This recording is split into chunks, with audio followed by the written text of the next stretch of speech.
Mga kataks, Mayo 18, alas 8:52 ng umaga, 2012. Pag-usapan nga natin itong bagong modus operandi ng isang BIR personnel. Ayan. Ito po ang strategy tawag dito, estoppel. So, sinasabi niya rito sa letter niya, kailangan kami mag-submit within 60 days ng ebidensya o yung checklist na nakatouch daw, from the checklist na nakatouch. Otherwise, magiging final and executory yung assessment. Actually, kahit matagal ka nang nag-submit, sasabihin nila hindi ka pa nag-submit. Iyan ho yung bagong technique. Ha? So, itong letters na to, para follow-up letters lang ito, na nakapag-submit ka na. Ang sinasabi nito, hindi ka pa nakasubmit. Oh. Nakikita nyo yung pattern, ha?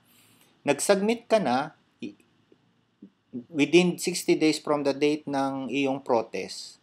Tapos, after ng 60 days, padadalang ka ng letter na sinasabi, mag-submit ka within 60 days. At ang ilalagay ng mga letters mo, yung mga follow-up letters. Hindi yung original letter. O, yan ha. Mag-ingat, mag-ingat, mag-ingat kayo. Ang technique sa pagsagot dito, ganito. Sasabihin nyo na nag-submit na kayo. Sabihin nyo yung date, i-attach nyo yung inyong letter at saka yung checklist o yung transmittal notice na na-receive nila. Number 2, huwag kayong papayag na maging valid and binding ito. I-protesta nyo itong portion na to. At sabihin nyo dun sa letter ninyo na you will consider na itong letter na to is just a additional requirement ng pagsasubmit ng another evidences. At kung kailangan mag-waiver, di mag-execute kayo ng waiver kahit na 3 buwan para matapos nila. Ito po yung bagong modus operandi na sinasabi ko sa inyo at sana natuto po kayo.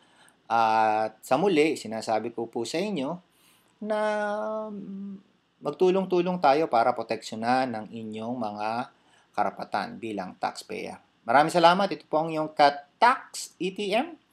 At lahat po ng aking sinasabi ay in coordination doon po sa ating agreement. Pag binasa nyo po ito, ay pumapasok po kayo doon sa aking policies and procedures na nakasulat, nakalathala sa aking Ka-Tax Facebook, katax.etm Facebook at doon po sa aking YouTube, Ka-Taxpayer. Thank you and more power!